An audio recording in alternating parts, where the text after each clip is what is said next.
I'm locked. I finally know my best 15. I also know that you're probably stressed, tired at work, and would just like the best team possible. So in return for this brilliant team that I'm about to show you, do two things for me, please. One, subscribe and like the video. It will take a second of your time. And secondly, do something for your own benefit. Consider subscribing to Fantasy Football Hub. Sign up right now for 50% off, an offer which expires today, so take action. You get what, team reveals from some of the world's best? Where else can you get that in other industries? But essentially £3 a month. You can't get access to the richest people in the world for 3 months, but here you can get access to the best at Fantasy Football Hub for that price. So consider taking action right now and join. The link is in the description. And like I said, no formal introduction. So let's get into the video. If there's anyone I'm unsure about, it's probably my 4 million second goalkeeper, which is a very good sign in terms of my confidence for the rest of the draft. I've got Fabianski here. I've tossed and turned between him, Bentley, Lewis from Southampton. And essentially, I don't really think it's going to matter. I just had him just in case Areola leaves. But really, it's not a big deal. However, who I would like to talk about is Sells from Nottingham Forest. Now, the template is really geared towards Henderson. It's really geared towards Flecken. And I'd like to touch on Flecken first. Because I honestly, and this is me just being candid, I think it's an awful selection to go Flecken. I mean, the fixtures are awful. Like, you look at his 2, 4, and 5 fixtures in Game Week 2, 4, and 5. Very difficult. A lot of you guys have Eze, so you're expecting Palace to do somewhat well. You've got Munoz, and you're hoping for attacking upside there. Yet people are choosing Flecken, where the fixture run is so difficult. Brentford last year definitely had some defensive problems, and whilst I expect an improvement, I don't expect it to the extent whereby they can keep out City, Liverpool, and all the other top teams they play early on. Thus, I would completely avoid him. Henderson, I'm far more fond of. I think Glasner has done a fantastic job, both with the entire side, right? Both from a defensive and attacking standpoint. I like this system. I think it will work in a way whereby teams find it difficult to consistently break them down, consistently create chances, especially in those central areas. We have such a strong pivot, including one of England's hottest prospects, Adam Wharton, and 3 very competent centre-backs, especially Anderson and Gahey, right? You've got a good keeper, you've got good wing-backs, you've got even like your forwards, right, in Eze, who's going to play this advanced role. He's still brilliant tracking back. So you've got a lot of good things going for Palace defensively. So I don't mind it. I just don't think the fixtures are there. I don't think going away to Brentford on the opening day is particularly easy, nor having to face that West Ham attack, which has recruited so well and has so much power. And then obviously you've got Chelsea the game week after. So I do think that they're being a little bit overrated, but if you are to go for one of the two, I would go Henderson. Moving on to Sells, it's the fixtures that I'm really targeting here, right? Bournemouth at home, Southampton away, Wolves at home. 3 fixtures with clean sheet potential, but not just that. 3 fixtures where all of them, sure, they could create chances against Forest, but they're not going to continuously carve Nottingham Forest open, right? So you can expect a lot of mid-level XG shots.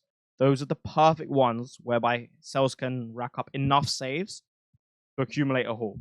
And these saves aren't going to be ones where he has to pull off worldies again and again and again, right? They're essentially shots that he should be saving. And with that in mind, I really like his prospect just to get 1 haul in the first 3. If he does that, he's done his job. Even if he concedes 2 goals in the other games, if he gets 1 haul in those first 3 games, which I do think is a possibility, I think we're golden. I also think we could get more than 1 clean sheet, right? Because the fixtures are there for it. Since Nuno took over, Sells has, well, Nottingham Forest have, the 4th best data for expected goals conceded. Brilliant. When you think of some of the defenses in the league, you've obviously got Liverpool, you've got Arsenal, and you've got City. But the fact that they're doing better than everyone else is massively impressive. So they've obviously got good form coming in from last season. They have the fixtures to start that are significantly better. Fixture tickers for the first 3 game weeks rate them as the best fixtures defensively. And thus, I don't understand why he isn't being talked about more. I know people have some problems about, oh, maybe him or Miguel. But considering he started the last preseason game, considering Miguel picked up a little bit of an injury, for me, I am locked on Sells and not moving. This is my defense. And one, like I said, given I'm confident with the team, I'm very comfortable with this aspect of my draft as well. There's the potential for me to make 1 transfer amongst the 4.5s in the next 5 game weeks, which is something I'll touch on after the forwards in the wildcard and transfer planning section. But overall, I'm super happy and I love the rotations. So let's talk about the assets a little bit and those rotations. You've got one of my favorite assets there, Gabriel, who I still think is being massively underappreciated by just everyone in general. The best defense in the league by some way. The biggest aerial threat from set pieces at Arsenal and probably in the league. So what do I get? I get the best set piece taking team in the league. 7-8 times a game, Gabriel's going to be receiving that. That's huge goal threat every single game. And the fixtures are pretty good. You've got 2 home ones in the first 3. And they're somewhat fixture-proof. So having Aston Villa and Spurs away is not the same as when other sides go there. It's not a guarantee that Villa and Spurs are going to score. Sure, you could say that about any fixture, but the probability is lower against Arsenal than any other by a significant margin. I'm very, very, very comfortable owning an Arsenal defense against pretty much anyone. Sure, I'll probably bench him game week 5, City away, but honestly, and maybe Liverpool, but I don't have to worry about that for a while. But apart from that, Villa, Spurs, honestly, I think Arsenal are good enough to keep them out. And like I said, you have so much upside given how good he is as an aerial threat. So for me, locked. I don't understand how you can not have a piece of this Arsenal defense. And if you've probably watched my videos, you'll know how bullish I am on that Arsenal defense and just Arsenal in general this season. Moving on to the 4.5s, I've got Robinson, Hall, and Quansah. Now, Quansah, I really and ahed about. The reason I've got him here is because he is my cover for Trent. Sure, he can't cover Trent's attacking output. Of course not. But he can from a clean sheet standpoint. He's going to be there just the same as Trent playing for the same defense. And given I think Trent's output will see a slight decline, which I talked about in my Game Week 1 preview, just a slight decline, still to do very, very well, given how good of a play he is, given how good of a team Liverpool are, given how good of a coach Slot is. I think this is a really, really nice play just to minimize the risk in my team, at least, and still have some upside, just given the fact that he has genuine clean sheet potential in a lot of games, given Liverpool are a good defense. So this is more of a strategic implementation as opposed to me purely playing the fixtures, because I do think they are slightly overrated from a Liverpool perspective. But nonetheless, I'm very happy to own him for that strategic element. Lewis Hall, I'm going for the upside here.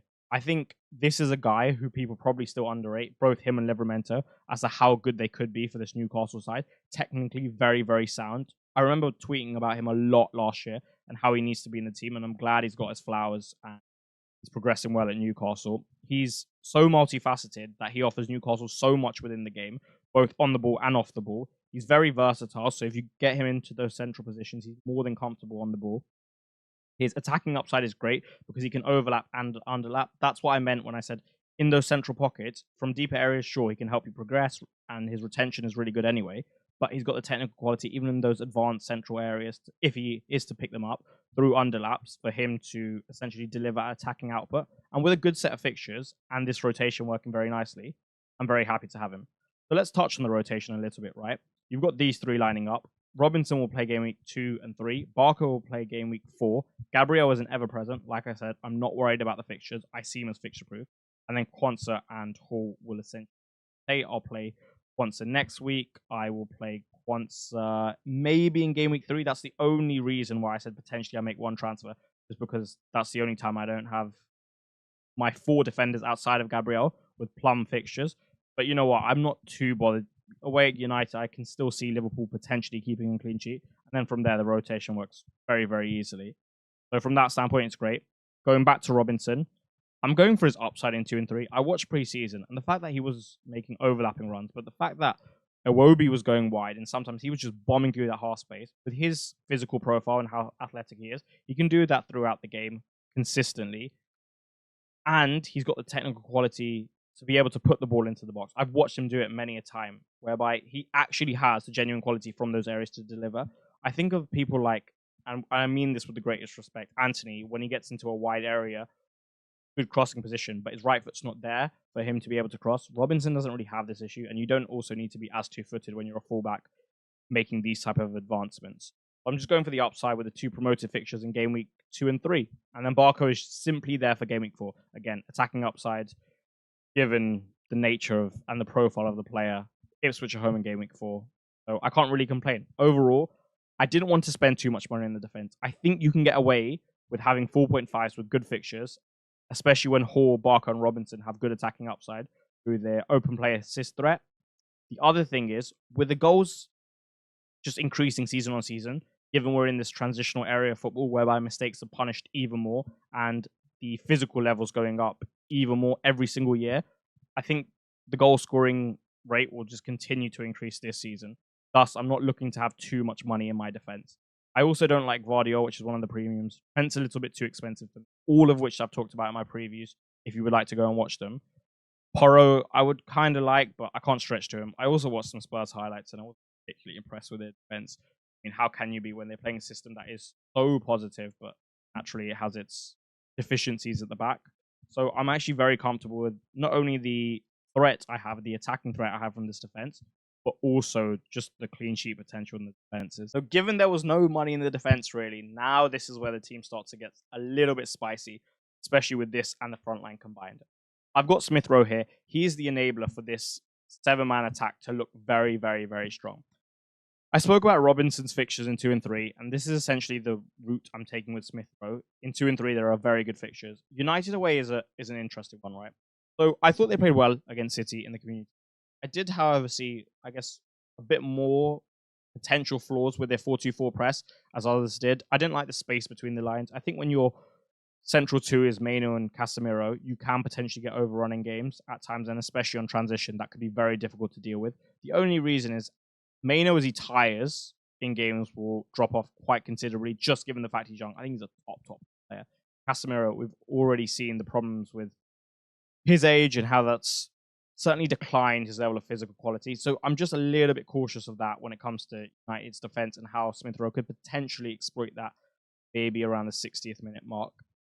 In terms of him personally, aside from the fixtures, the reason I've picked him and not anyone else is after watching his highlights, I was very impressed. I was impressed with a few things. One, well, this isn't actually something of that note, but physically, he's sound. Like, he's got a strong enough body in an area where you can't really get away with being one of the weaker, smaller players, especially in those central areas. So he's got the physical stature to be able to cope, especially as a 10, where he won't have much time.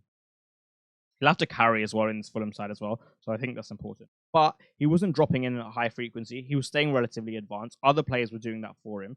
So he won't be someone who you look to for mass progression. You rather look to him for output. He's got very good ball striking at a wide variety of angles, and that's something I noticed when I was assessing some of his Arsenal footage. He's comfortable finishing from a wide variety of areas, and I think that's really useful in FPL, because you don't just want guys who can only score in one systematic way.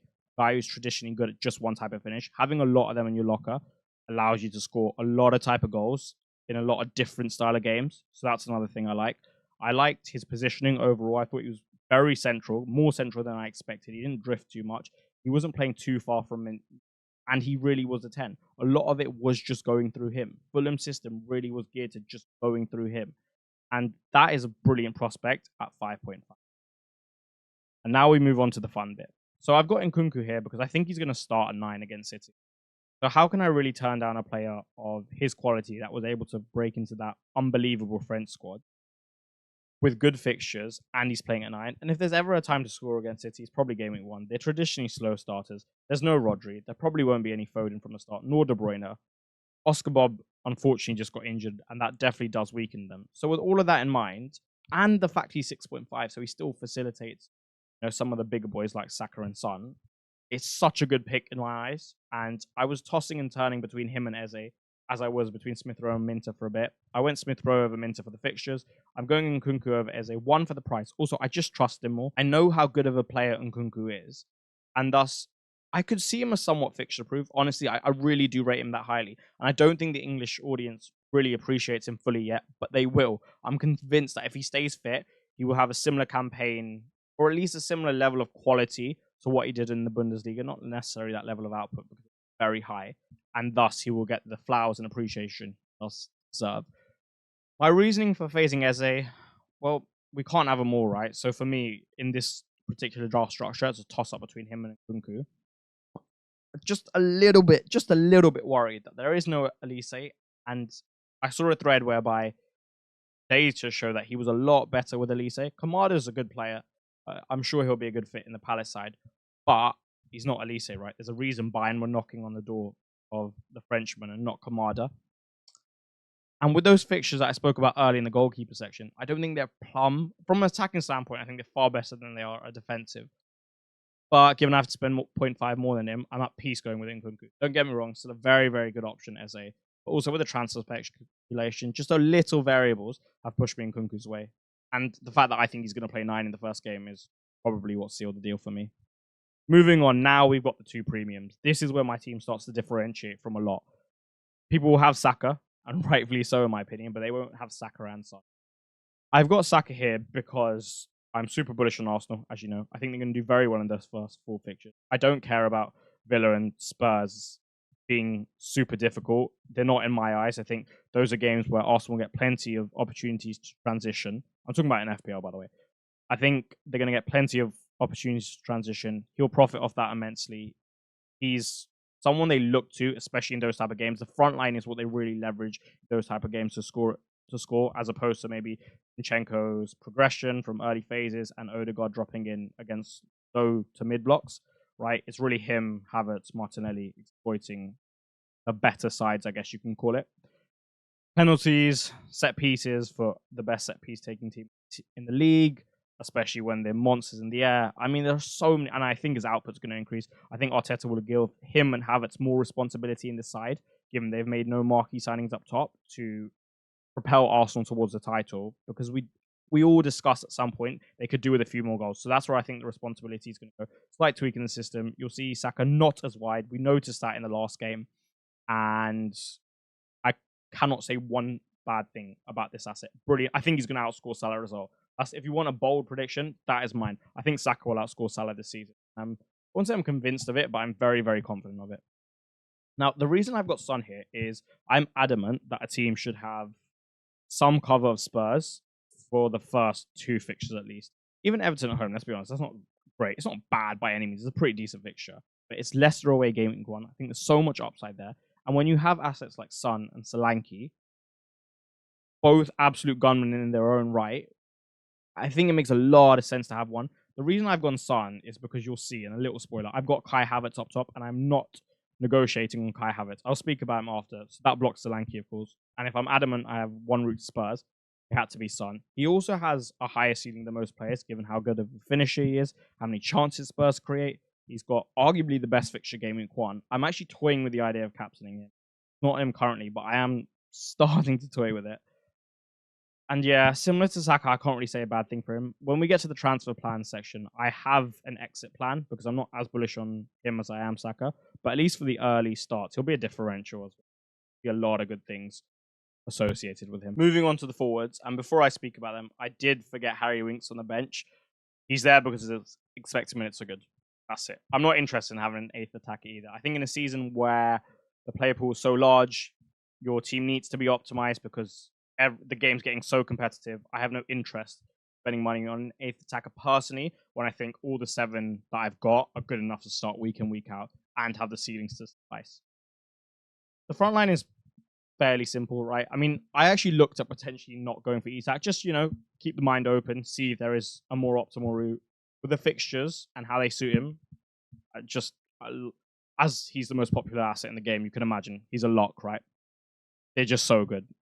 Haaland, again, I wrote an extensive thread and I talked about it in the GAMEWEEK 1 preview, part 2, about him or Salah.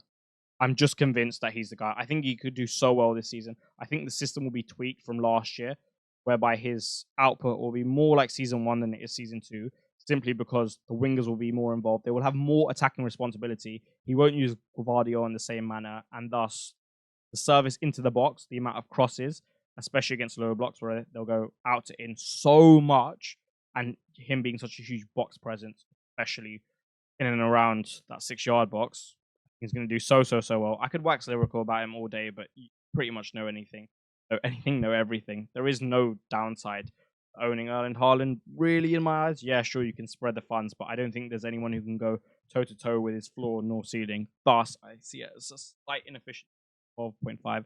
I don't hate the Salah drafts. I'm just not in love with them as much as I am the Haaland drafts. Now, Kai Havertz, I made a lot of sacrifices for. And he's probably the one player I made more sacrifices for than anyone. I've forgone Solanke, which means I've had to spend the extra money on Son. It's blocked me from Bruno, and it's also blocked me from upgrading Smith Rowe. Like I said, I'm now at a stage where I'm okay with not going for 2 premium defenders. So why have I done that? I think he'll get 90 minutes basically every game. I have no worries about his minutes. In the second half of the season, when he was playing at 9, his output rose significantly, and he did so well. I believe he was 4th for points in the second half of the season. At 9, he is a completely different animal. He will accumulate so many chances because he's so versatile, running in behind, in the air, when you put balls into him. He can do pretty much everything. A top and still underrated player. And even against the low blocks, which is, I guess, what people's problem is when he plays at left 8, because I do think he'll get minutes there. And it's actually my opinion that Jesus starts against Wolves game week 1, which I know most people don't agree with, but still, I'm essentially making Kai Havertz a worse asset and still picking him.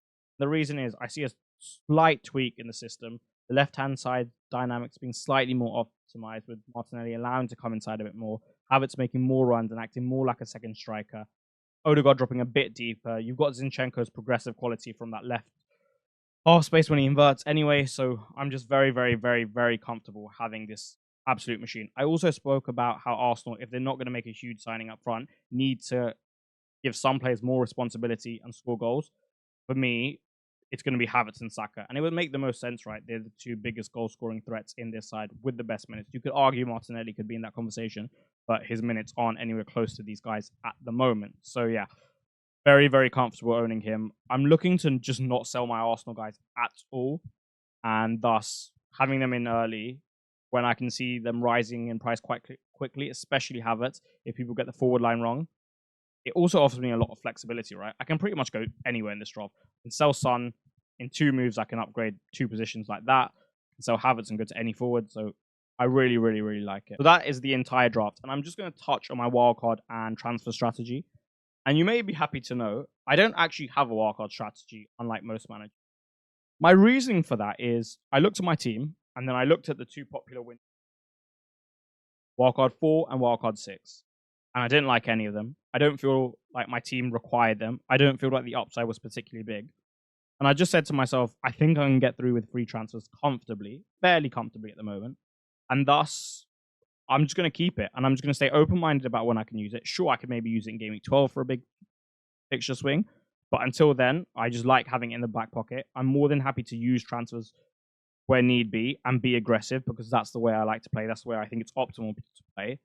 And I think my team can withstand a lot of the wildcard pressure. A lot of people will be wildcarding in Arsenal assets. I'll already have them. And maybe even some Chelsea assets. And I've got Nkunku. So I'm quite comfortable with that. Moving on to the transfers. I've got about 3 transfers in mind. I've got the defensive transfer that I spoke about, that anywhere between the first 5 game weeks, if I were just like to really optimize my fixture set and rotations. And obviously catching on to any trends. Catching on to any trends in the midfield and forward line as well, just in case. So that's maybe my second idea. And this is within the first 5 weeks, by the way. And my last idea is in game week 3/4. They obviously play each other in game week 3. Game week 4, Son has Arsenal. Game week 4, I'm just not in love with Isak's fixture. I potentially could look at selling Son and Isak. I can look at getting Watkins and then getting pretty much any non-premium mid I would like. I can even get Foden. I can get De Bruyne. There is an idea in the back of my mind, if Son does really well game week 1, actually selling him and going to a Foden for Ipswich at home game week 2. If he does bad and Foden looks really good, I could make that move anyway. So those are the transfer plans I have in mind. But in general, I'm very comfortable with my team. I don't see myself needing to make a transfer. It's just a luxury. I'm very happy with the structure, and I just really, really, really like it. It took me quite a while to get to that team. I spent a lot of time prior to this video, especially just thinking about it. I actually spent few good, probably more than a few hours just thinking about all the combinations, assessing everything that I hadn't included, all the players, and thankfully I landed on that. So I hope it does well. I just wanted to thank you because the support preseason has been immense and I'm very, very grateful for it. Like I said, I will have content coming up the entire season. So if you do consider subscribing and helping us out, that would be great.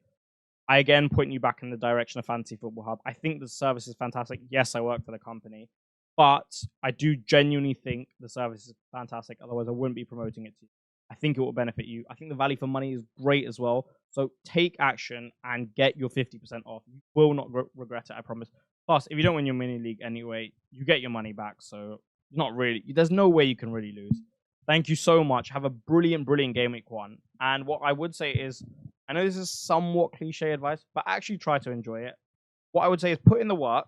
Like, actually think about your team so you don't really leave anything up to chance. And once that's done, you've done all that you can to get the best rank. And thus, from there, just leave it up to the hands of God, fate, luck, whatever you wish to call it. Have a fantastic Friday. Have a fantastic Saturday. Have a fantastic Sunday. I will see you Monday, Tuesday night for the next video. Enjoy game week 1 and welcome back to the Premier League.